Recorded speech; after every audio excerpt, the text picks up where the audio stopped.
Assalamu alaikum wa rahmatullahi ta'ala wa barakatuh. J'espère que vous allez bien. Aujourd'hui, Inch'Allah, on va continuer dans le livre Riyad al-Salihin de l'imam An-Nawawi rahimahullah ta'ala.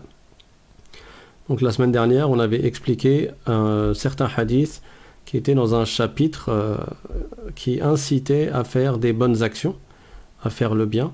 Et aujourd'hui, Inch'Allah ta'ala, on va citer des paroles que l'imam An-Nawawi a rapportées dans deux chapitres différents, étant donné que le premier de ces deux chapitres est assez court, et il s'intitule Babul Hathi ala al-izdiyadi min al-khayri fi awakhir al-umr. Donc c'est une incitation, c'est un chapitre qui concerne l'incitation à accomplir le bien encore plus lorsqu'on est en fin de vie. Bismillahirrahmanirrahim, alhamdulillahi rabbil alamin, wa sallallahu wa sallam ala sayyidina Muhammadin taha al-amin, wa ala alihi wa sahbihi at-tayyibin at-tahirin. Allahumma la sahla illa ma ja'altahu sahla, wa anta ya hayyu ya qayyum taj'alu al-hazna idha shi'ta sahla. اللهم علمنا ما جهلنا وذكرنا ما نسينا وانفعنا بما علمتنا وزدنا علما. La louange est à Allah, le Seigneur des mondes, et que l'honneur et l'élévation en degrés soient accordés à notre maître Muhammad sallallahu alayhi wa sallam. Nous demandons à Allah qu'il nous fasse apprendre ce que nous ignorons, qu'il nous rappelle ce que nous avons oublié et qu'il nous augmente en connaissance. Et nous lui demandons de nous préserver de l'état des gens de l'enfer, et nous demandons à Allah de nous accorder une intention sincère. Donc dans ce chapitre, Babul Hathi ala al-izdiyadi min al-khayri fi awakhir al-umr, c'est le chapitre concernant l'incitation à faire encore plus de bien lorsqu'on est en fin de vie. L'imam An-Nawawi, comme à son habitude, a commencé par citer un verset du Coran. D'habitude il en cite plusieurs, mais ce chapitre est en cours, il a cité un verset du Coran.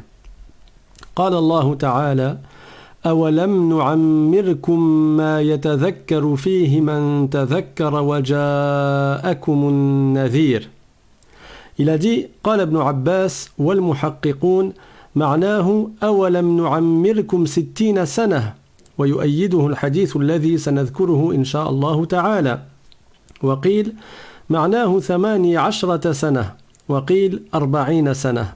قاله الحسن والكلبي ومسروق. ونقل عن ابن عباس أيضا، ونقلوا أن أهل المدينة كانوا إذا بلغ أحدهم 40 سنة تفرغ للعبادة، وقيل هو البلوغ.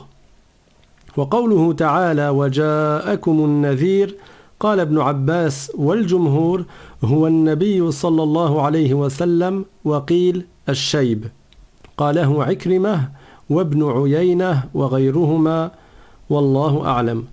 Donc l'imam An-Nawawi a cité un verset qui a pour sens ne vous avons-nous pas fait vivre le temps qu'il faut pour que se rappelle celui qui s'est rappelé, puis l'avertisseur, donc le Nazir, est venu à vous. Les savants tels que Ibn Abbas et d'autres exégètes l'ont interprété en disant que ce verset signifie « Ne vous avons-nous pas fait vivre 60 ans ?» Donc, le temps qu'il faut pour que se rappelle celui qui se rappelle, il s'agit de combien de temps? Certains savants, comme Ibn Abbas, ils ont dit 60 ans. Et ceci a été corroboré par le hadith que l'imam An-Nawawi va citer juste après. D'autres savants ont dit ce qui est visé, c'est 18 ans. D'autres savants ont dit ce qui est visé, c'est 40 ans. Et parmi eux, il y a donc Al-Hassan, Al-Kalbi et Masrouq. Et cette parole, qui est de dire que ce qui est visé par ce verset, c'est 40 ans, elle a été attribuée également à Ibn Abbas. Et les habitants de Médine, il a été rapporté que quand ils atteignaient l'âge de 40 ans, ils se consacraient exclusivement à l'adoration de Dieu. Pourquoi? Parce qu'ils étaient en âge de pleine maturité, dans cet âge-là, ils se disaient « je vais bientôt mourir ». Et quand, dans le verset, il est dit « وَجَاءَكُمُ النَّذِيرُ », c'est-à-dire l'avertisseur est venu à vous. Ça veut dire quoi l'avertisseur? Alors, certains savants, comme Ibn Abbas radiyallahu anhu, ont dit il s'agit du prophète Muhammad sallallahu alayhi wa sallam. Et d'autres savants ont expliqué l'avertisseur par les cheveux blancs. Ça veut dire quand tu commences à avoir des cheveux blancs, ce qu'on appelle en arabe ash-shayb, ça indique que la fin de ta vie est proche, que ta mort arrive à grands pas. Et donc, que ceci soit un avertisseur pour toi afin de te motiver et de t'inciter à accomplir des bonnes actions. Voilà ce qu'a dit l'imam An-Nawawi rahimahullah. Donc c'est le premier paragraphe de ce chapitre. Qu'est-ce qu'on en tire? On en tire l'insistance sur le fait de se précipiter à faire les bonnes actions, notamment quand on arrive en âge de maturité. Alors que l'on dise que c'est 18 ans, ou bien 40 ans, ou bien 60 ans, dans les trois explications qui ont été citées par les savants, on en tire la même chose. C'est-à-dire, la fin de ta vie, elle est proche. Et donc, dépêche-toi de faire le bien. Et particulièrement quand tu atteins l'âge de 40 ans. Parce que quand tu atteins l'âge de 40 ans, les savants ont dit que tu as atteint les 2/3 de la moyenne d'âge des gens de la communauté du prophète Muhammad sallallahu alayhi wa sallam. Une fois, le prophète Nuh alayhi salam est passé à côté d'une dame qui pleurait à la tombe de son enfant. Elle était à côté de la tombe de son enfant et elle pleurait parce qu'elle avait perdu son enfant. Et le prophète Nuh alayhi salam, le prophète Noé qui était le 4e prophète, il y a eu d'abord Adam, puis Shith, puis Idris, puis Nuh alayhi salam. Donc Nuh, dans l'ordre chronologique, était le 4e prophète. Et ça n'était pas le premier prophète, comme ce qui peut être lu dans certains livres. Le prophète Nuh alayhi salam, c'est le premier prophète à avoir été envoyé à un peuple d'associateurs, à un peuple d'idolâtres. Parce que les prophètes avant lui, ils étaient envoyés à des musulmans. À l'époque du prophète Adam alayhi salam, il n'y avait que des musulmans. À l'époque du prophète Shith, il n'y avait que des musulmans sur terre parmi les humains. À l'époque du prophète Idris, Enoch, il n'y avait que des musulmans également. Mais ce n'est qu'après la mort du prophète Idris alayhi salam, donc le 3e prophète, que la mécréance a commencé à se propager sur terre. Et le prophète Nuh fut le premier prophète à avoir été envoyé à un peuple de non-croyants, de non-musulmans. Mais ça n'est pas le premier prophète dans l'absolu. Il faut bien faire attention à cela. Parce que dans certains livres, même dans lesquels il y a des explications parfois même pour les enfants, des livres qui ont été écrits pour les enfants, il est écrit que le prophète Nuh serait le premier prophète. Et ça c'est faux. Ça n'est pas le premier prophète dans l'absolu. Le premier prophète dans l'absolu, c'est le prophète Adam alayhi salam. Mais à cette époque-là, les gens vivaient longtemps, et particulièrement le prophète Nuh. Certains savants ont dit qu'il a vécu plus que 1700 ans. 1780 ans d'après certains. Et il a appelé à l'islam, il a fait la da'wa, ad-da'watu ila Allah, pendant 950 années. Il appelait les gens à adorer Dieu et à ne pas adorer les statues pendant 950 ans. Mais lui, il a vécu plus longtemps que cela. Donc il est passé à côté d'une dame qui, elle, était à côté de la tombe de son enfant et elle pleurait. Donc il lui a dit « Pourquoi tu pleures ?» Elle a dit « J'ai perdu mon enfant. Il est mort jeune. Il est mort à l'âge de 300 ans. » Donc, dans leur proportion à eux et leur référentiel à eux, 300 ans c'est jeune. Donc il n'a pas vécu longtemps, il n'a vécu que 300 ans. Alors le prophète Nuh alayhi salam lui a répondu, mais que diras-tu alors, que dirais-tu si tu apprenais que viendra une communauté dans le futur, la moyenne d'âge des gens dans cette communauté sera de 60 ans. Et il parlait de notre communauté. La communauté du prophète Muhammad sallallahu alayhi wa sallam. Alors cette femme, elle a été choquée, elle a dit 60 ans. Mais si je devais vivre que 60 ans, si je n'avais eu à vivre que 60 ans, j'aurais passé toute ma vie dans une prosternation, c'est-à-dire dans les adorations. Tellement 60 ans c'est court que je n'aurais pas perdu de temps dans ces petites années-là, ces 60 courtes années, je ne les aurais pas passées dans autre chose que l'adoration de Dieu. Que dire alors pour la personne qui est dans cette communauté dans laquelle la moyenne d'âge des gens est de 60 ans et il a atteint l'âge de 40 ans. Ça veut dire qu'il lui reste un tiers à peu près, on ne sait pas en réalité. Peut-être il va vivre encore un jour, peut-être il va vivre encore 40 ans, 50 ans. Mais dans la moyenne des gens, il se peut que il meurt vers l'âge de 60 ans. C'est ce qui est répandu, c'est ce qui est courant dans notre communauté. Donc, qu'a-t-il préparé? Qu'est-ce que la personne a préparé à cet âge-là, à cet âge de pleine maturité? Les savants, comme je vous ai dit, ceux de Médine, à l'âge de 40 ans, ils arrêtaient tout ce qui concernait la dunya. Ça y est, ils se mettaient exclusivement dans les adorations. Ils voulaient optimiser leur temps dans l'obéissance à Allah subhanahu wa ta'ala. Et c'est en cela que certains ont utilisé 2 vers de poésie. Il disait إذا العشرون من شعبان ولت فواصل شرب ليلك بالنهار ولا تشرب بأقداح صغار فقد ضاق الزمان عن الصغار. Donc ils ont utilisé ces 2 vers de poésie qui veulent dire que quand les 2 tiers du temps se sont écoulés, il ne reste qu'un tiers du temps, dépêche-toi de faire des adorations. Et ces 2 vers de poésie, à l'origine, ils avaient été inventés par un homme qui buvait de l'alcool. Lui, il les a utilisés pour autre chose. Pourquoi il a dit ces 2 vers de poésie? Si on les traduit littéralement, ça veut dire lorsque le 20e jour de Sha'ban est arrivé. Alors pour contextualiser, le mois de Sha'ban, c'est le mois qui précède le mois de Ramadan. Et lui, c'était un homme qui jeûnait pendant le mois de Ramadan, mais en dehors du mois de Ramadan, il buvait de l'alcool. Et donc il a dit إِذَا الْعِشْرُونَ مِنْ شَعْبَانَ وَلَّتْ فَوَاصِلْ شُرْبَ لَيْلِكَ بِالنَّهَارِ. Si les 20 premiers jours de Sha'ban se sont écoulés, ça veut dire il ne te reste que 10 jours avant Ramadan. Alors, fais suivre tes boissons de nuit par des boissons de jour. Ça veut dire ne t'arrête pas de boire. Et ça veut dire, lui il dit n'importe quoi bien sûr, hein. Il incitait à boire de l'alcool, voilà, yadh billahi ta'ala, c'est pas bien.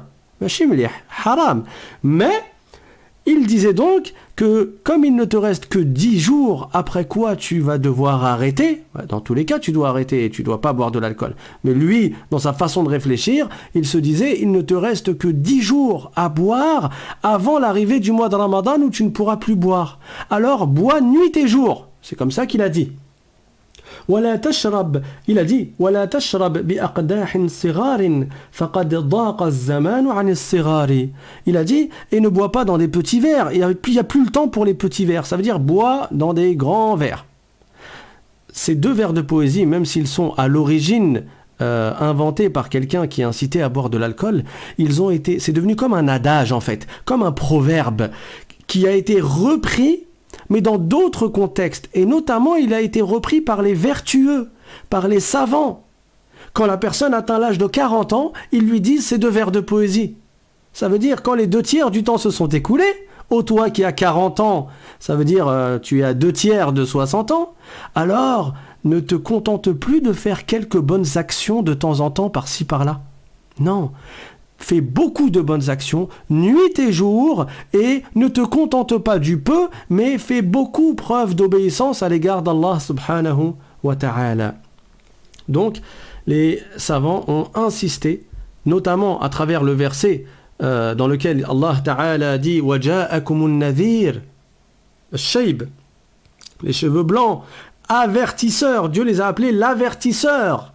Ils vous avertissent que votre mort est proche. Alors ne perdez plus de temps. Et pour ceux qui se disent « Ah oui, mais moi j'ai pas encore 40 ans », sachez que le temps il passe très très très très vite. De toute manière, vous le savez déjà. Et ça fait partie des signes de la fin du monde. Que le temps il s'écoule très rapidement. Et nous sommes dans ces signes-là. Nous sommes vers la fin du monde. Si déjà à l'époque du prophète sallallahu alayhi wa sallam, Allah lui a révélé un verset du Coran dans lequel il a dit ça veut dire que l'heure du jugement dernier elle est proche et la lune s'est fendue en 2. Donc déjà dans le Coran il est indiqué à l'époque du prophète, quand cela lui a été révélé, que l'heure du jugement dernier est proche. Mais alors nous, qu'est-ce qu'on doit dire alors qu'on est 1400 ans après le prophète sallallahu alayhi wa sallam? Donc parmi les signes de la fin du monde, le temps passe vite.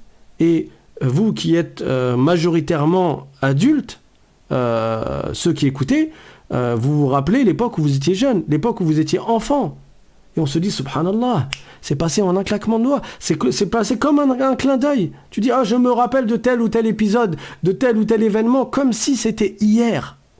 Tu dis, oh là là, j'ai fini l'école. Oh, tu te rappelles quand on était à l'école? Tu te rappelles quand on a passé le bac? Tu te rappelles quand le permis? Tu te rappelles quand ceci? Tu te rappelles le mariage? Tu te rappelles le premier appartement?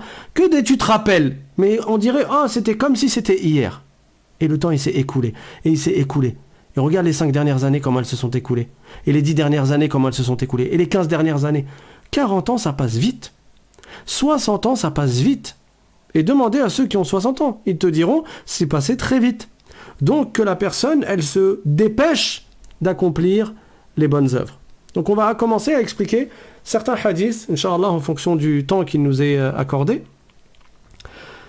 Donc le premier hadith qu'il a cité dans ce chapitre, l'imam An-Nawawi radiyallahu anhu, il a dit عن أبي هريرة رضي الله عنه عن النبي صلى الله عليه وسلم قال أعذر الله إلى امرئ أخر أجله حتى بلغ 60 سنة رواه البخاري قال العلماء معناه لم يترك له عذرا إذ أمهله هذه المدة يقال أعذر الرجل إذا بلغ الغاية في العذر. Donc dans ce hadith, Abu Huraira nous rapporte que le prophète sallallahu alayhi wa sallam a dit dans le sens que Dieu n'a laissé aucune excuse à celui dont il a retardé la mort jusqu'à 60 ans. Rapporté par Al-Bukhari. Donc si la personne, elle a vécu 60 ans, qu'est-ce qu'elle va pouvoir dire comme excuse si elle n'a pas obéi à Allah et si elle a fait preuve de relâchement ou de manquement dans l'obéissance à Allah? Qu'est-ce qu'elle va dire dans l'au-delà? Elle n'aura pas d'excuse, elle avait tout le temps d'accomplir ses adorations, tout le temps d'accomplir ses obligations, tout le temps d'apprendre la science de la religion. Et malgré cela, la plupart des gens, yusawwifoun, c'est-à-dire ils disent saoufa, ils disent je ferai plus tard, j'apprendrai la religion plus tard, je me mettrai dans la religion plus tard, j'accomplirai la prière plus tard, je couvrirai ma zone de pudeur plus tard. Mais d'abord ceci, et d'abord cela, et d'abord l'argent, et d'abord le travail, et d'abord la dunya, et d'abord l'appartement, et d'abord la maison, et d'abord la voiture. Il y a plein de et d'abord avant la chose la plus importante qui est la piété. Et c'est là où la personne, elle doit changer de curseur et elle doit mettre comme objectif entre ses deux yeux l'obéissance à Allah et la piété. Et le reste, c'est en fonction de cela. Tu fais ce que Allah t'a ordonné et tu évites ce qu'il t'a interdit. Et en te basant sur cette balance-là, la balance de l'iman, de la foi en Allah Ta'ala, tu fais le reste. Mais tu ne laisses pas la religion en fonction du reste. Tu ne mets pas la religion en dernier. Non, la religion, c'est en premier. Ta foi en Allah, ton obéissance à Allah, subhanahu wa ta'ala, ta crainte de Dieu, subhanahu wa ta'ala, c'est elle que tu dois mettre comme premier objectif pour gagner le paradis. Également, parmi les hadiths du prophète, sallallahu alayhi wa sallam, cités par l'imam An-Nawawi, il a dit, l'imam An-Nawawi, radiyallahu anhu, a dit, عن جابر رضي الله عنه قال قال رسول الله صلى الله عليه وسلم يبعث كل عبد على ما مات عليه رواه مسلم. C'est-à-dire que Jabir rapporte que le prophète sallallahu alayhi wa sallam a dit dans le sens chacun sera ressuscité en l'état où il était au moment de sa mort. Sauf que même si on a dit que la moyenne d'âge des gens c'est 60 ans dans notre communauté, mais en réalité on ne sait pas quand est-ce qu'on va mourir. J'ai assisté à un enterrement, c'était hier, j'ai assisté à 2 enterrements, un le matin, un l'après-midi. Le matin, c'était une fille qui avait 1 mois, jour pour jour. Elle a vécu 1 mois. Elle s'appelait Maryam, rahimahallahu ta'ala, wa razaqa walidayha as-sabra. 1 mois, elle a vécu, elle n'a pas vécu 60 ans. L'après-midi, j'ai assisté à l'enterrement d'une femme convertie qui est née en 1952. Et elle s'est convertie à l'islam en 1986. C'est son frère qui me l'a dit. Et il y avait donc la famille qui n'était pas des musulmans, mais qui ont respecté le choix de cette dame, qui avait insisté pour être enterrée selon le rituel, selon la méthode que le prophète sallallahu alayhi wa sallam a enseigné aux musulmans. Donc elle a vécu 34 ans jusqu'à l'année 86 sans être musulmane, puis elle a vécu 34 ans en étant musulmane jusqu'à cette année-là, jusqu'à cette semaine. 34 et 34, ça fait combien? 68. Donc elle a dépassé l'âge de 60 ans. Mais on ne sait pas quand est-ce qu'on va mourir. Et donc il faut qu'on soit prêt à chaque instant au cas où on meurt. Ça veut dire, faites des provisions, et la meilleure des provisions, c'est la piété. Et les savants ont dit, Al-mawtu sayfun ala riqab al-ibad. La yadri ahaduna mata yaqta. C'est-à-dire que la mort est comme une épée qui est posée sur notre cou, et on ne sait pas quand est-ce que cette épée va trancher. On ne sait pas. Tu vas sortir, peut-être tu vas faire un accident de voiture. Allahu a'lam. Sans accident de voiture, je me rappelle quand j'étais au collège, il y avait un jeune qui était avec nous, au collège, il était en 5e. Il est sorti de la mosquée le jour du vendredi, il est parti à la mosquée avec son père. Il est sorti de la mosquée, il a eu un arrêt cardiaque, il est mort. On était tous choqués. Il s'appelait Walid. On était en 5e. Est-ce que, avant de sortir de la mosquée, il était en bonne santé? Est-ce qu'avant de sortir de la mosquée, il s'attendait à ce que ce soit son dernier jour? Alhamdulillah, il est mort juste après avoir fait la prière de Jumu'ah, un jour du vendredi, masha'Allah. Mais nous, on ne sait pas quand est-ce qu'on va mourir. On ne sait pas à quel moment, on ne sait pas sur quel état. Donc, on doit faire en sorte qu'à chaque instant, on soit sur un bon état. Chaque personne meurt en l'état dans lequel il était au moment. Chaque personne sera ressuscitée dans l'état dans lequel il était au moment de sa mort. Alors, faisons en sorte que, quel que soit le moment de notre mort qui est prédestiné, faisons en sorte d'avoir accompli le bien et d'avoir plus de hasanat sur notre balance que de mauvaises actions. Le chapitre suivant, Babu bayani kathrati turuqil khayr.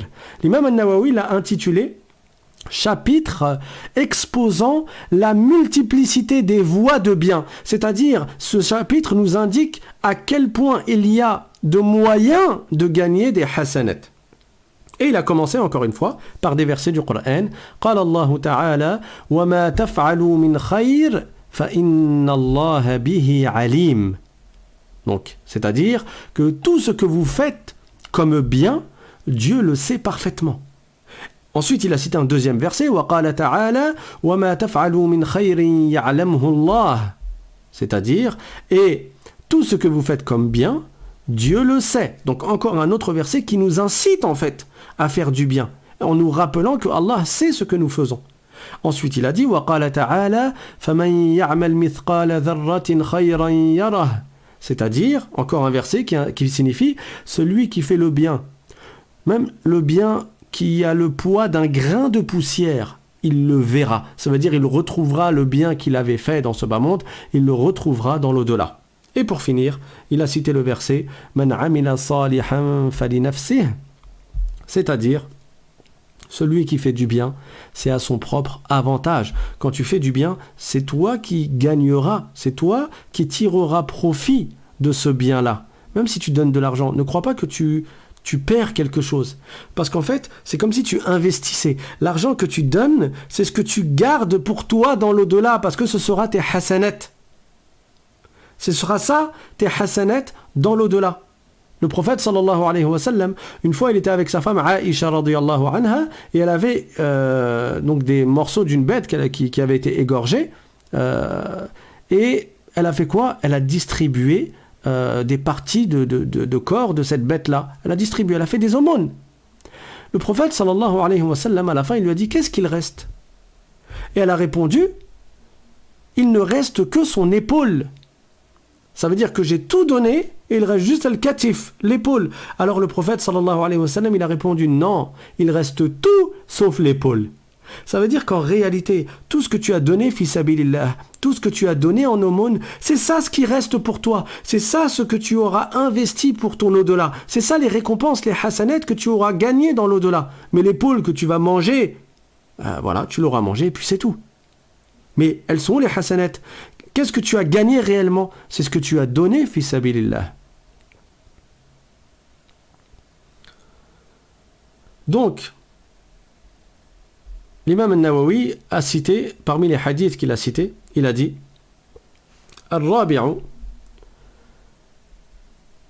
anhu, c'est-à-dire an Abi Dharr, parce qu'il avait cité juste avant des hadiths de Abu Dharr, qui était un compagnon du prophète sallallahu alayhi wa sallam, anna nasan قالوا يا رسول الله ذهب أهل الدثور بالأجور يصلون كما نصلي ويصومون كما نصوم ويتصدقون بفضول أموالهم قال أوليس قد جعل الله لكم ما تصدقون به إن بكل تسبيحة صدقة وكل تكبيرة صدقة وكل تحميدة صدقة وكل تهليلة صدقة وأمر بالمعروف صدقة ونهي عن المنكر صدقة وفي بضع أحدكم صدقة.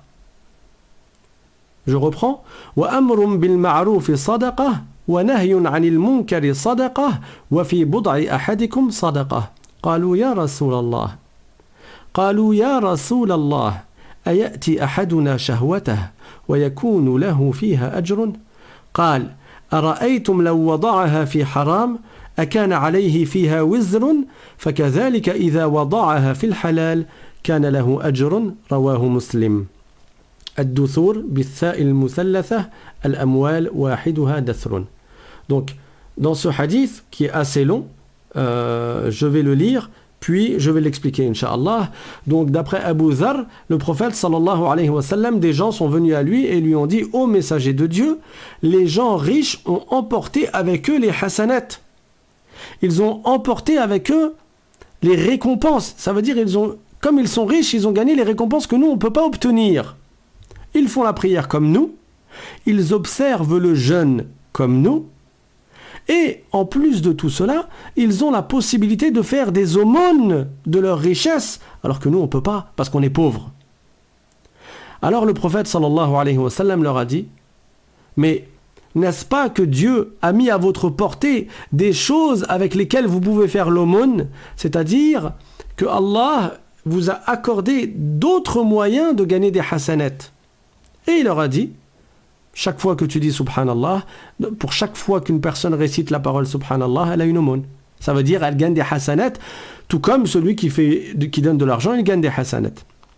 Chaque fois qu'il dit Allahu Akbar, il y a une aumône. Chaque parole Alhamdulillah, c'est une aumône. Chaque parole La ilaha illallah, c'est une aumône. Chaque fois qu'une personne ordonne le bien, c'est une aumône. Chaque fois qu'une personne interdit le mal, c'est une aumône. Et quand la personne a un rapport avec son épouse, c'est une aumône. Alors les compagnons, ils se sont étonnés, ils ont dit: ô messager de Dieu, est-ce que la personne, elle a des récompenses dans ce dans quoi elle prend du plaisir? Parce qu'ils ont pour habitude de voir que les hasanat, elles se prennent là où il faut faire un effort. Or, si un homme et son épouse ont un rapport sexuel, il y a du plaisir là-dedans. Donc, ils ont dit, dans le plaisir, on peut gagner des hasanat. Alors, le prophète sallallahu alayhi wa sallam leur a dit: voyez-vous, si cette personne avait fait un rapport dans le haram, c'est-à-dire elle avait fait la fornication avec une femme qui n'est pas son épouse, n'est-ce pas qu'elle aurait eu un péché? Alors, inversement, si elle le fait dans le halal, elle gagne des récompenses. Ce hadith, il est extrêmement riche en termes d'information et en termes de dans la voie pour nous montrer. Je reprends. Donc ce hadith, il est riche dans le sens où il nous montre la voie du prophète sallallahu alayhi wa sallam et la manière de gagner des hasanat de diverses manières possibles. Donc déjà, premièrement, on voit à quel point les compagnons, ils étaient attachés à gagner des hasanat. Regardez. Ils étaient tristes alors qu'ils faisaient la prière, alors qu'ils jeûnaient, ils faisaient des adorations. Mais ils étaient tristes parce qu'ils n'avaient pas la possibilité de gagner des hasanat là où d'autres pouvaient les gagner. Ces gens-là, c'était des muhajiroun, c'était des gens qui avaient quitté la Mecque. Vous vous rappelez, les gens qui ont quitté la Mecque, ils ont émigré à Médine, ils ont laissé tous leurs biens à la Mecque. Ils n'avaient pas la possibilité de voyager avec leur maison et avec tous leurs biens et toutes leurs richesses. Donc ils sont arrivés par obéissance à Allah. Ils ont fait la hijra, l'émigration, et ils sont arrivés à Médine, ils n'avaient rien du tout. Ils étaient extrêmement pauvres. Certains parmi eux, ils dormaient dans la mosquée. Ahlus Suffa, ils n'avaient sur eux que un bout de tissu ou 2 bouts de tissu pour couvrir leur zone de pudeur. Ils étaient extrêmement pauvres. Ces gens-là, en voyant les riches faire des aumônes, ils sont partis voir le prophète alayhi salatu wassalam et lui ont dit: Dhahaba ahlu ad-duthur bil ujur. Ils ont dit: ô messager de Dieu, ces gens-là, ils ont gagné des hasanat que nous on ne peut pas gagner. Regardez où était leur tanafus, leur compétition. Vers quoi ils accouraient, vers quoi ils voulaient avoir plus que les autres. Les hasanat, les récompenses, l'agrément de Dieu. De la même manière qu'à notre époque, les gens y courent pour avoir plus de richesses que les autres. Et les gens sont tristes quand ils voient leurs voisins avoir plus de richesses qu'eux. Oh l'autre, t'as vu la voiture qu'il a? Regarde la voiture que j'ai moi. C'est comme ça qu'ils sont dégoûtés les gens. À notre époque, il est dégoûté parce qu'il voit les autres, ils ont plus que lui. Regarde la maison qu'il a, regarde la maison que j'ai. Regarde lui, il a une maison, regarde moi, j'ai rien du tout. Regarde lui, il est riche, il gagne 2000, 3000 euros par mois, regarde moi, j'ai même pas un SMIC. Regarde lui, il a ceci, regarde moi, j'ai pas cela. Les gens, ils sont tristes quand ils voient que les autres ont plus de biens matériaux que eux. Alors que les compagnons du prophète, alayhi salatu wassalam, ils étaient tristes quand ils voyaient, alors qu'ils n'avaient rien du tout. Ils n'avaient pas d'argent, eux. Ils étaient tristes parce qu'ils voyaient que les autres avaient plus de hasanat à gagner qu'eux. Et ça, tu le trouves dans le Coran. Dieu fait l'éloge de ces gens-là dans le Coran. Ses compagnons, quand le prophète sallallahu alayhi wa sallam, il voyageait pour aller en mission, il y a des compagnons qui voulaient partir avec le prophète, ils voulaient gagner des hasanat. Ils voulaient partir avec le prophète alayhi salatu wassalam. Sauf qu'ils n'avaient pas de monture parce qu'ils n'avaient pas les moyens. Ils n'avaient pas de cheval, pas de chameau. Alors ils allaient voir le prophète sallallahu alayhi wa sallam pour lui demander de leur trouver une monture. Et le prophète sallallahu alayhi wa sallam, il leur répondait « La ajidu ma ahmilukum alayh » Je ne trouve pas de quoi vous donner. Ça veut dire, je n'ai pas la possibilité, je n'ai moi-même pas les moyens de pouvoir vous trouver une monture pour que vous puissiez venir en mission avec moi et voyager avec moi. Ces gens-là, ils rentraient chez eux en pleurant pour avoir manqué des hasanat. Alors que dans ce qu'ils comptaient faire et dans ce qu'ils voulaient faire, il y avait un énorme sacrifice. Et Allah fait leur éloge dans le Coran. Allah Ta'ala dit ولا على الذين إذا ما أتوك لتحملهم قلت لا أجد ما أحملكم عليه تولوا وأعينهم تفيض من الدمع حزنا ألا يجدوا ما ينفقون. C'est-à-dire que quand ces gens, ils sont venus à toi pour que tu leur trouves une monture, pour qu'ils voyagent avec toi, et que tu leur as répondu « La ajidu ma ahmilukum alayh » je n'ai pas quoi vous donner, moi-même je n'ai pas pour vous. Alors ils se sont retournés et ils sont rentrés « Wa a'yunuhum tafiddu min ad-dam'i hazana » leurs larmes coulaient de leurs yeux tellement ils étaient tristes de ne pas avoir suffisamment de subsistance pour pouvoir partir avec toi. Voilà la précipitation, voilà l'attachement qu'ils avaient à vouloir gagner des hasanat. Le même attachement et la même tristesse à ne pas les avoir eus qu'à notre époque, l'attachement des gens à l'argent et la tristesse des gens à ne pas avoir l'argent. Là encore, il y a un adage ou un proverbe. C'est un vers de poésie que quelqu'un qui était amoureux avait dit au sujet de sa femme. Mais après, les Arabes, ils se sont mis à utiliser ce vers de poésie dans diverses situations, encore une fois. Il a dit « Sarat musharriqatan wa sirtu mugharriba shattana bayna musharriqin wa mugharribi » C'est-à-dire, alors imaginez-vous les Bédouins à l'époque et les tribus qui s'arrêtaient dans un endroit pendant une période et parfois ils se réunissaient à plusieurs tribus et après ils se quittaient parce que chaque tribu elle continuait, elle prenait son chemin et donc il y a un homme qui s'était attaché à une femme qui n'était pas de sa tribu mais ils se sont trouvés au même endroit pendant une période et après est venu le temps du rahil, le temps de se quitter et chaque tribu a poursuivi son chemin. Et qu'est-ce qu'il a dit? Il a dit Sarat musharriqatan wa sirtu mugharriba. Elle est partie à l'est et moi je suis parti à l'ouest. Yani vraiment de l'autre côté. Shattana bayna musharriqin wa mugharribi. Et quelle est grande la différence entre l'est et l'ouest. Yani qu'est-ce qu'il va donc je reprends, ça veut dire qu'est-ce que le fossé va être grand entre elle qui part complètement à l'est et entre moi qui part complètement à l'ouest. Et bon, lui, il parlait de son amoureuse à qui il était attaché, mais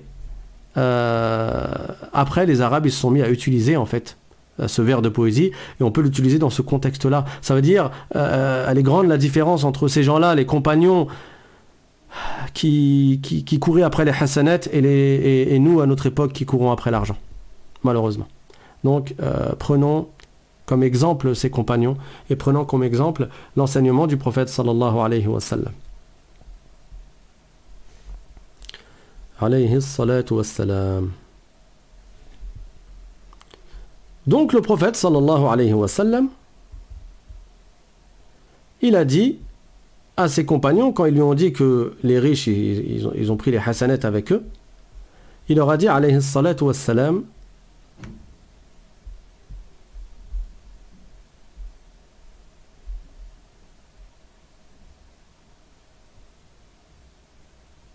donc il leur a dit n'est-ce pas que Dieu vous a accordé de quoi gagner des aumônes, de quoi faire des aumônes? Et il leur a dit, quand tu dis Subhanallah, c'est comme une aumône. Quand tu dis Allahu Akbar, c'est comme une aumône. Quand tu dis Alhamdulillah, c'est comme une aumône. Ça veut dire que tu gagnes des hasanat. Quand tu dis La ilaha illallah, c'est comme une aumône. Et à ce propos, le prophète sallallahu alayhi wa sallam, il nous a appris que les 4 meilleures paroles sont justement Subhanallah, walhamdulillah, wa la ilaha illallah, wallahu akbar. Ça, c'est les 4 meilleures paroles. Et la meilleure des 4, c'est la parole La ilaha illallah. Ça, c'est la meilleure des 4 paroles. Et il y a un verset du Coran dans lequel Allah Ta'ala dit Wal-baqiyatus salihat. Certains savants ont dit que Al-baqiyatus salihat, c'est justement ces paroles-là. Subhanallah walhamdulillahi wa la ilaha illallah wallahu akbar. Et le prophète sallallahu alayhi wa sallam nous a fortement incité à les réciter. Donc tu peux réciter une par une. Tu vas réciter 100 fois Subhanallah ou bien 100 fois Subhanallah wa bihamdih. Tu peux réciter Alhamdulillah 100 fois, Allahu Akbar 100 fois, La ilaha illallah 100 fois, tout comme tu peux les réciter ensemble, Subhanallah walhamdulillah, wa la ilaha illallah wallahu akbar, Subhanallah walhamdulillah, wa la ilaha illallah wallahu akbar, et ainsi de suite. Donc, il aura cité ces paroles de dhikr, et bien entendu, il y en a d'autres. Il y a la parole La hawla wa la quwwata illa billah, que je vous avais déjà cité précédemment. Il y a la parole Subhanallah wa bihamdihi Subhanallah al-azim. Et chacune de ces paroles a un secret. Et chacune de ces paroles il y a des hasanat à la dire. Par exemple, pour ce qui est de la parole La hawla wa la quwwata illa billah, comme je vous avais déjà dit, le prophète sallallahu alayhi wa sallam a dit que c'est un kenz tahta al-arsh, c'est-à-dire que c'est un trésor sous le trône. Et il a dit qu'elle est utile contre 90 mots, MAUX. Le plus faible de ces mots-là, c'est le souci, le tourment. Également, la parole Subhanallah wa bihamdih, chaque fois que la personne la récite, elle obtient un arbre au paradis, et le tronc de cet arbre est en or. Le tronc de cet arbre est en or. Et ainsi de suite, on verra avec les différents cours, Inch'Allah, les différentes formes pour gagner les différentes paroles et la manière de gagner des hasanat, et qu'est-ce qu'on gagne avec ces paroles-là. Maintenant, le prophète, qu'est-ce qu'il a dit après? Il a dit wa amrun bil ma'ruf sadaqa wa nahyun an munkarin sadaqa, c'est-à-dire ordonner le bien, c'est une aumône, et interdire le mal, c'est une aumône. Et le fait d'ordonner le bien et d'interdire le mal, c'est encore plus important que les paroles de dhikr que nous avons citées. Pourquoi? Parce que ça fait partie des devoirs d'ordre communautaire, alors que de réciter plein de fois ces paroles de dhikr, c'est nafila, c'est des nafila, c'est des actes surérogatoires. Comme vous savez, dans un hadith qudsi, Allah Ta'ala dit وَمَا تَقَرَّبَ إِلَيَّ عَبْدِي بِشَيْءٍ أَحَبَّ إِلَيَّ مِمَّا افْتَرَضْتُ عَلَيْهِ. C'est-à-dire que ce qui est obligatoire fait mériter plus de récompenses que ce qui est surérogatoire. Si tu veux gagner le plus de hasanat, tu veux te rapprocher le plus de l'agrément de Dieu, alors fais ce qui est obligatoire. Et ordonner le bien, interdire le mal, c'est un devoir d'ordre communautaire. C'est-à-dire que quand tu vas voir une personne qui fait preuve de manquement et qui délaisse l'obéissance à Allah, tu vas l'inciter. Billati hiya ahsan wa bil hikma, avec sagesse, tu vas l'inciter à obéir à Allah subhanahu wa ta'ala. Et quand tu vois quelqu'un commettre une injustice et désobéir à Allah, tu vas l'inciter également avec sagesse, tu vas le pousser à délaisser la désobéissance à Allah subhanahu wa ta'ala.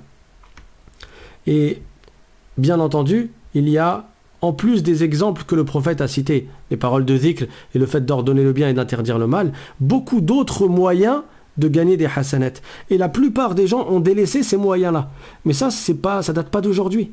L'imam al-Nawawi, rahimahullah, il a dit à son époque, donc c'était il y a des centaines d'années, il a dit « Fi ayyamina aktharu abwabil amri bil ma'ruf wa nahyi 'anil munkar mudayya'a » Déjà, concernant le fait d'ordonner le bien et d'interdire le mal, il a dit de nos jours, donc on parle d'un savant qui a vécu il y a des centaines d'années, il a dit de nos jours, la plupart des portes par lesquelles les gens ordonnent le bien et interdisent le mal sont perdues, sont fermées. Ça veut dire que les gens, ils ne font plus cela.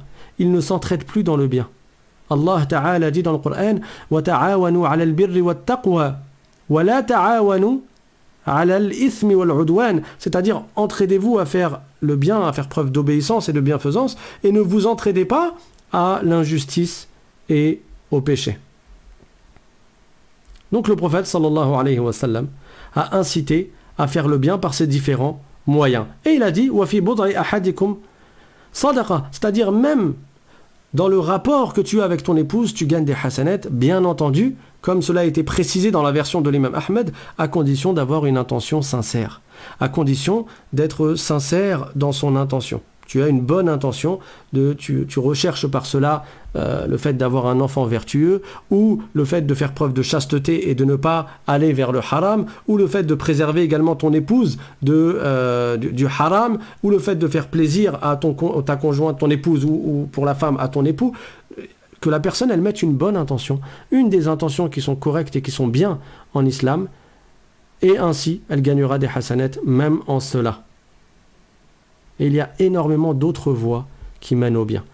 Dans un hadith, le prophète sallallahu alayhi wa sallam, j'espère qu'on aura le temps de le lire, incha'Allah, le prophète sallallahu alayhi wa sallam, il a dit que izalatul adha min at-tariq, il a dit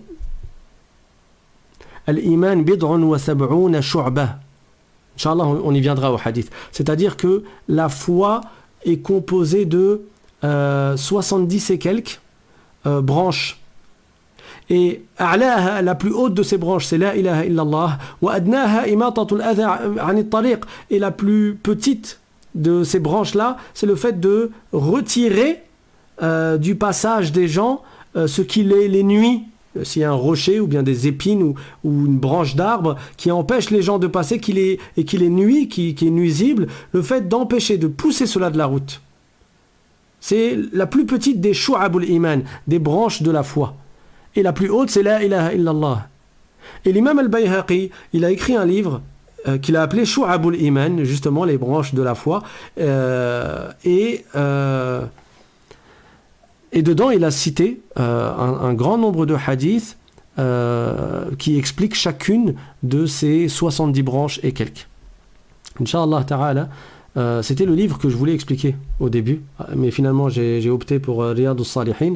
Si on est encore vivant et qu'on termine ce livre-là, Inch'Allah, parmi les projets, il y a d'expliquer le livre Shu'abul Iman de Al-Bayhaqi qui indique justement les nombreuses voies de bien qu'il y a en islam. Mais parmi les voies de bien, le prophète sallallahu alayhi wa sallam, dans plein de hadiths, il en a cité. Il a dit le fait d'aider quelqu'un qui fabrique quelque chose, le fait de l'aider à la fabriquer, cette chose-là, tu as des hasanats. Ça fait partie des voies de bien. Quelqu'un, il essaye de fabriquer quelque chose, il a du mal. Toi, tu viens l'aider à la fabriquer, ça fait partie des voies du bien. Et ça, tu peux, même si c'est général, tu peux l'appliquer dans plein de choses à notre époque. Quelqu'un a crevé et il a besoin de changer son pneu et toi, tu t'arrêtes pour l'aider. Tu es en train d'aider quelqu'un, il y a des hasanats en cela. Le prophète sallallahu alayhi wa sallam nous a appris également que le fait de guider quelqu'un qui s'est perdu, de lui redonner le bon chemin pour qu'il se retrouve, parce qu'il s'est perdu dans sa route, il y a en cela des hasanats. À l'époque, les gens, ils allaient chercher de l'eau dans les endroits où il y avait de l'eau, donc avec un seau, Et il a été rapporté que le fait de vider, de verser une partie de ton seau dans le seau de ton frère, il y a en cela des hasanat. Quelqu'un qui est aveugle, le fait de l'aider sur la route pour qu'il avance, il y a en cela des hasanat. Quelqu'un qui porte des choses lourdes, et toi tu viens et tu l'aides à porter ces choses-là, il y a en cela des hasanat. Quelqu'un qui entend mal et il a du mal à écouter ce qui lui est dit, et toi tu viens lui répéter la parole. Donc tu es en train de l'aider. Tu lui répètes ce qui lui a été dit pour qu'il entende bien. Il y a en cela des hasanat. Et dans tous les moyens que je viens de citer, ils ont été cités par le prophète sallallahu alayhi wa sallam. Je parle des grandes lignes. Je ne parle pas du pneu d'une voiture, alors que les voitures n'existaient pas à l'époque du prophète sallallahu alayhi wa sallam. Mais c'est des choses qui sont faciles à faire. Et c'est ça le comportement du musulman. Pour ceux d'entre vous qui ont connu les personnes âgées dans les pays musulmans, c'était quelque chose qui était très répandu. On voyait les personnes âgées, même si elles sont vraiment âgées et qu'elles ont du mal à se baisser, si elles voyaient quelque chose sur la route qui gênait, elles l'enlevaient de la route. C'était quelque chose de normal pour eux. Pourquoi ? Parce que c'est l'éducation musulmane. Parce que ça vient du hadith du prophète sallallahu alayhi wa sallam qui a dit imatatul adha anit tariq, c'est-à-dire de retirer la nuisance de la route. La nuisance pour les gens de la route, c'est la plus faible parmi shu'abul iman, parmi les différentes branches de la foi, de celui qui a la foi. Et ça, c'est quelque chose qui est répandu. Même une peau de banane, elle est sur la route, on la met de côté. À notre époque, on met la peau de banane, au milieu de la route. Alors que justement, le bon musulman, c'est pas celui qui met la peau de banane, l'épluchure qui en plein milieu de la route. C'est celui qui la retire de la route. Pour pas que ça puisse nuire aux gens, pour que pas que personne elle trébuche ou elle glisse à cause de cette épluchure de banane, par exemple. Ça, c'est le comportement du musulman. Également, le prophète sallallahu alayhi wa sallam, parmi les voies de bien qu'il a citées, il y a le fait de donner à manger à sa famille. Mais beaucoup de gens, ils font du bien en oubliant que c'est du bien, et donc ils ne mettent pas l'intention, et ils ne gagnent pas de hasanat pour cela. Le prophète sallallahu alayhi wa sallam, dans un hadith, il a dit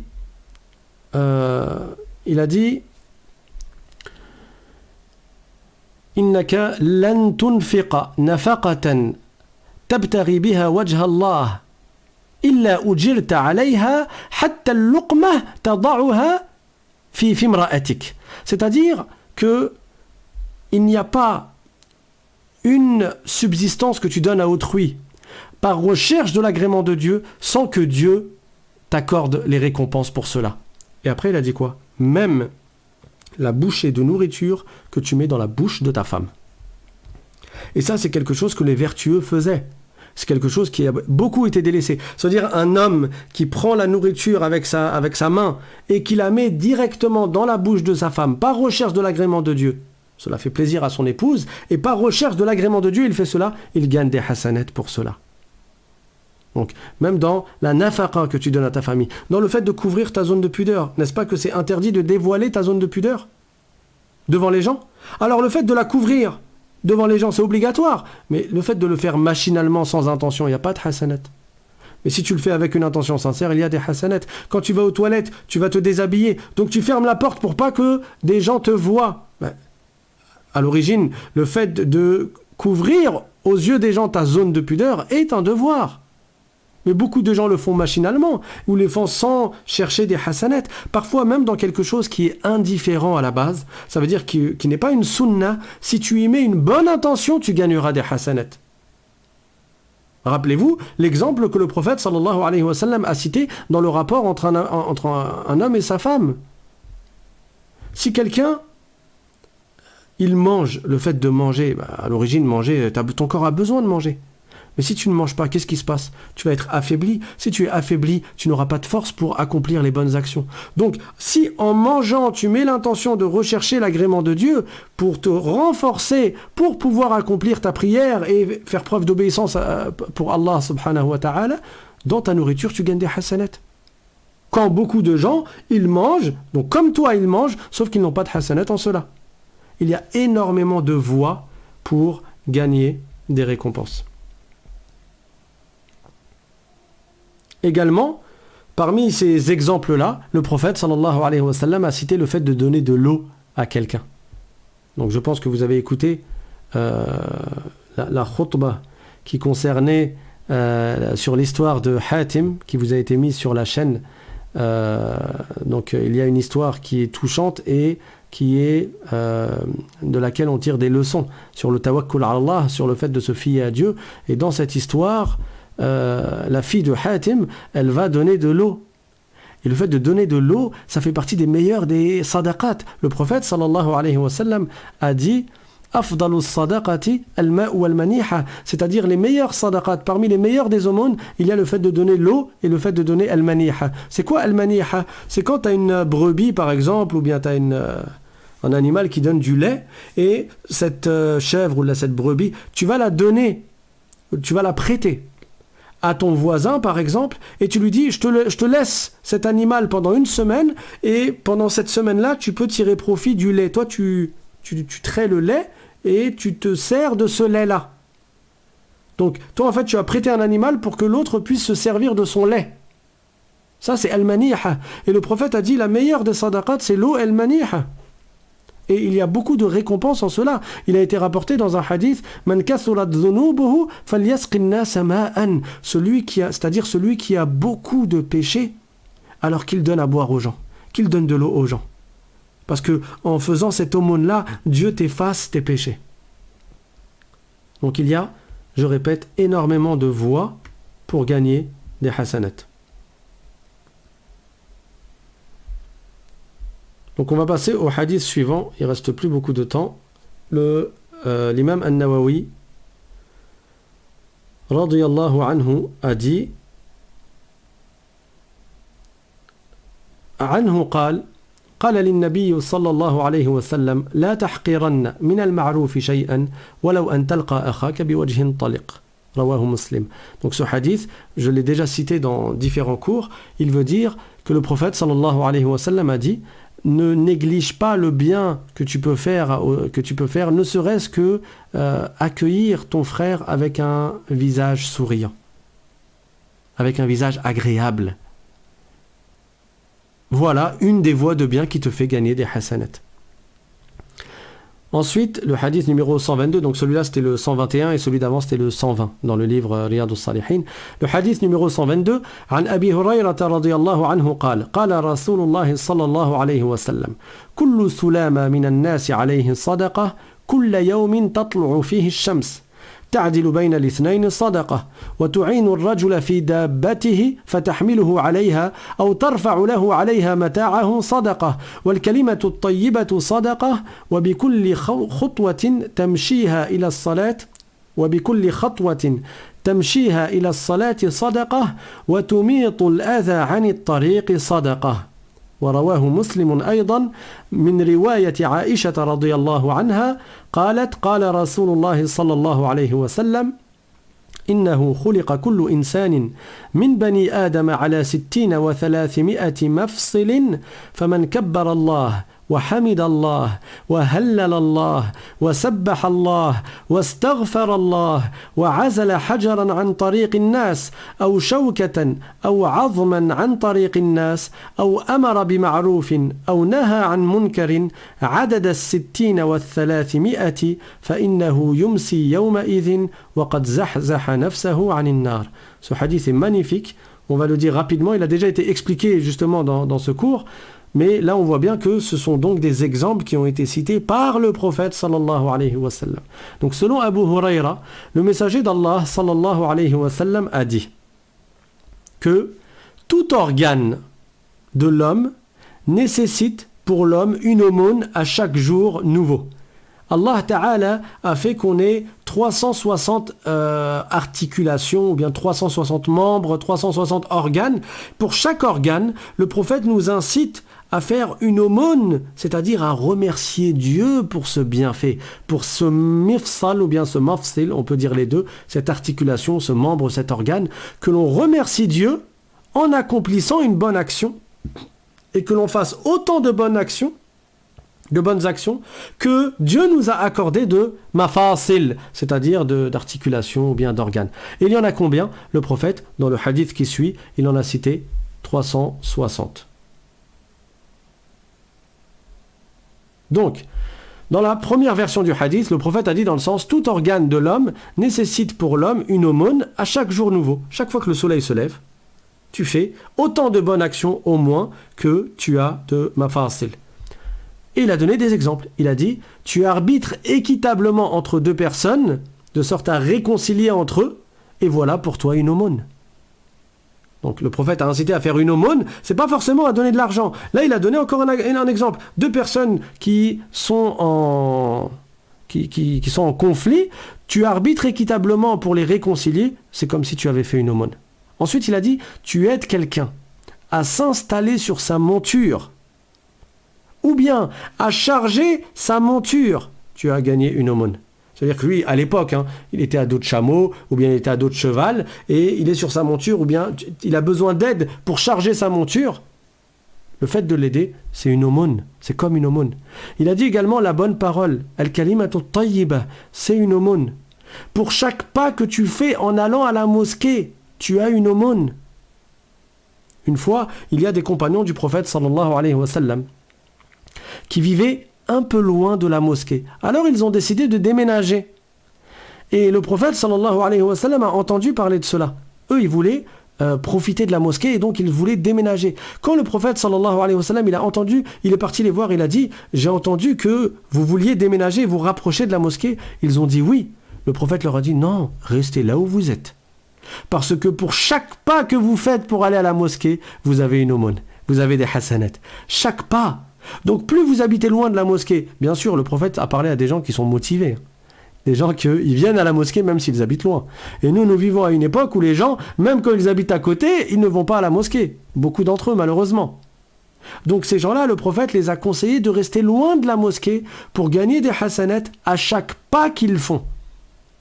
Donc le prophète a également dit la bonne parole est aussi une aumône, et pour chaque pas que tu fais en allant à la mosquée, tu as une aumône. Et il a dit ensuite, tu retires de la voie publique ce qui peut nuire aux passants, et c'est pour toi, encore une fois, une aumône. Et ce hadith, il a été rapporté par Al-Bukhari et Muslim. Ensuite, Muslim a cité une autre version. Donc Al-Nawawi la rapporte également. Il a dit qu'il a été rapporté de Aïcha, la femme du prophète sallallahu alayhi wa sallam, que le prophète sallallahu alayhi wa sallam a dit que l'homme a été créé avec 360 organes. Il a été créé de 360 mafasil.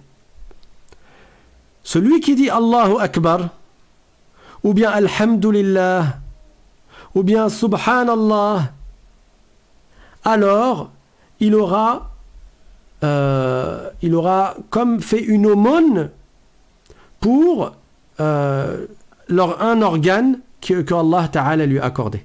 Il a dit Faman kabbara, celui qui dit Allahu Akbar, wa hamidallah, je reprends, Faman kabbara Allah, il a dit Faman kabbara Allah, celui qui dit Allahu Akbar, wa hamidallah, il dit Alhamdulillah, wa hallalallah, il dit La ilaha illallah, wa sabbahallah, il dit Subhanallah, wa astaghfarallah, il dit Astaghfirullah. Et pour chacune de ces choses-là qu'il récite. Et après, le prophète, il cite d'autres choses. Il dit, ou bien il écarte de la voie publique une pierre, ou une épine, ou un os qui gêne les gens, qui gêne les passants, ou bien qui ordonne le bien, ou qui interdit le mal. Tout cela, il le fait 360 fois par jour, ça veut dire il fait 360 bonnes actions par jour. Alors, en ce jour, il s'est éloigné de l'enfer. Il s'est préservé de l'enfer. Le prophète alayhi salatu wassalam a dit وَقَدْ زَحْزَحَ نَفْسَهُ عَنِ النَّارِ. Ça veut dire il a fait en sorte d'être préservé de l'enfer pour avoir accompli ces 360 bonnes actions au même nombre que les 360 mafasil qu'Allah lui a accordé, les 360 organes que Dieu lui a accordés. Donc, pour résumer, parce que le temps s'est écoulé, le prophète sallallahu alayhi wa sallam nous a incité à faire beaucoup de bonnes actions et il nous a donné plein d'exemples. Et je vais finir quand même avec le hadith que je vous avais dit tout à l'heure, qui est le numéro 125. عنه عن النبي صلى الله عليه وسلم قال الإيمان بضع وسبعون أو بضع وستون شعبة فأفضلها قول لا إله إلا الله وأدناها إماطة الأذى عن الطريق والحياء شعبة من الإيمان متفق عليه البضع من 3 إلى 9 بكسر الباء وقد تفتح والشعبة القطعة. Donc dans ce hadith, le prophète sallallahu alayhi wa sallam a dit que la foi, elle comporte un peu plus de 70 ou de 60 branches. La plus élevée est le fait et la proclamation qu'il n'y a pas d'autre Dieu qu'Allah, qui est la clé du paradis. C'est ainsi qu'on entre en islam, en récitant La ilaha illallah Muhammadur Rasulullah. Donc la parole La ilaha illallah, qui est la meilleure des paroles, c'est la meilleure des 70 branches et quelques, ou des 60 branches et quelques. Et il a dit, et le fait d'ôter de la voie publique, le fait de retirer de la voie publique ce qui peut nuire aux passants, c'est la moindre de parmi ces branches-là.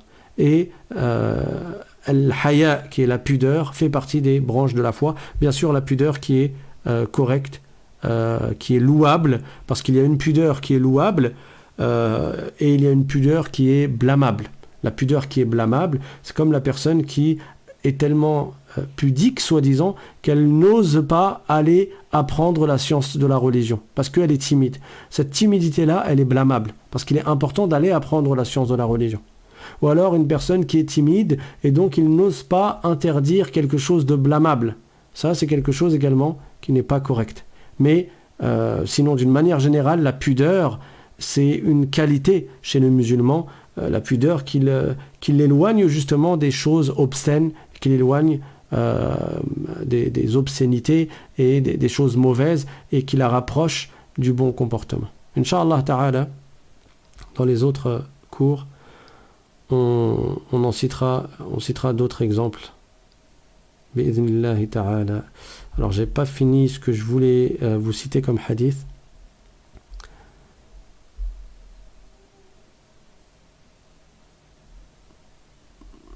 Mais je pense qu'on va s'arrêter là.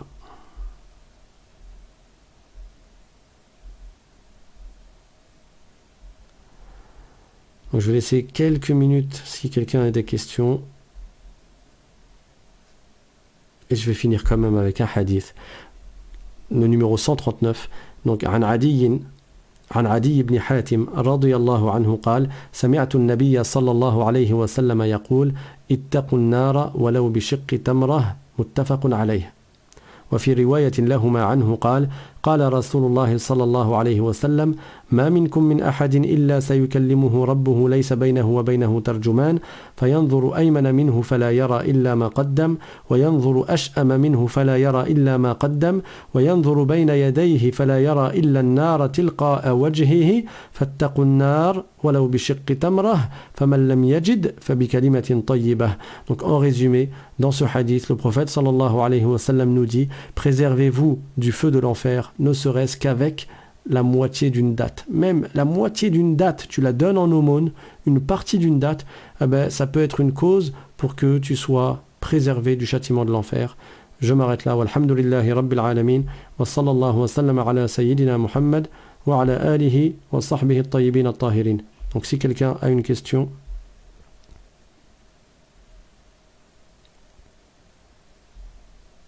C'est vrai que là, j'ai vraiment débordé sur le temps. D'habitude, j'essaie de faire 45 minutes et 15 minutes pour les questions-réponses, mais là, on est déjà à 1h05 de cours. Il y a une question. Quelqu'un demande, j'aimerais faire le repentir de la totalité de mes péchés, qui sont nombreux. Comment dois-je me prendre ? La personne, elle peut se repentir de tous ses péchés. Elle regrette d'avoir désobéi à Allah subhanahu wa ta'ala et elle a l'intention de ne plus désobéir à Allah et elle arrête de désobéir à Allah. Donc 3 piliers. Premièrement, elle regrette. Deuxièmement, elle arrête ses péchés. Et troisièmement, elle a l'intention ferme de ne plus jamais récidiver. Celui qui réunit ces 3-là, il se sera repenti d'un repentir complet. Dans certains cas, il y a une autre condition. Si c'est des obligations qui ont été délaissées, la personne doit les rattraper, comme des prières ou des jeûnes, par exemple, qui étaient obligatoires. Et si c'était une injustice à l'égard de quelqu'un, alors elle doit lui rendre son droit. Soit elle va lui demander pardon, soit elle lui rend ce qu'elle lui a volé, par exemple, ou ce qu'elle lui a pris injustement par la force, l'usurpation ou autre. Donc voilà pour ce qui est du repentir.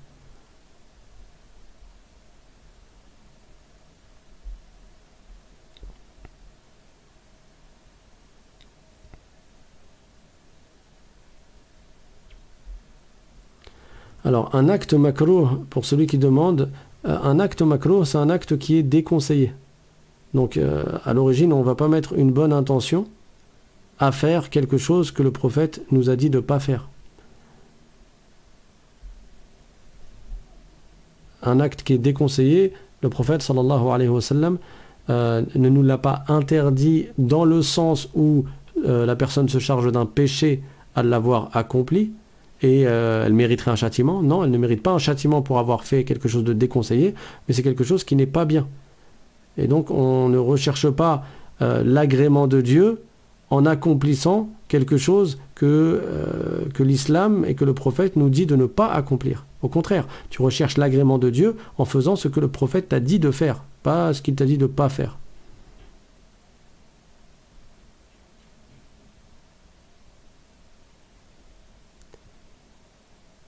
Barakallahu fikum. Donc on va s'arrêter là, incha'Allah. Walhamdulillahi rabbil alamin wa sallallahu wa sallam ala sayyidina Muhammad wa ala alihi wa sahbihi at-tayyibin at-tahirin. Alors, une dernière question. Quelqu'un a écrit هل للأجر في الصبر على العيش في الغربة بعيدا عن الأهل. C'est-à-dire, est-ce que j'ai des récompenses à patienter dans le fait de vivre à l'étranger, loin de ma famille? Il faut savoir que la moindre tristesse que le musulman a dans son cœur, c'est une épreuve. Le prophète sallallahu alayhi wa sallam a dit ما يصيب المسلم من نصب ولا وصب ولا هم ولا حزن حتى الشوكة يشاكها إلا كفر الله بها من خطاياه. C'est-à-dire, il n'y a pas une maladie, une douleur et même une tristesse et un tourment qui touche le cœur du musulman sans que Dieu ne lui expie des péchés par cela. Donc, si la personne, elle trouve une difficulté, une épreuve, et un tourment et une tristesse à être loin de sa famille, ou dans autre chose, même celui qui est triste et qui ne sait pas pourquoi il est triste. Mais la tristesse est une douleur dans le cœur. Donc la personne qui est malheureuse, qui est triste, qui est mélancolique, même sans savoir la raison, s'il est croyant et il patiente face à cela, alors Allah lui efface des péchés. Et s'il n'a plus de péché, Allah l'élève en degré.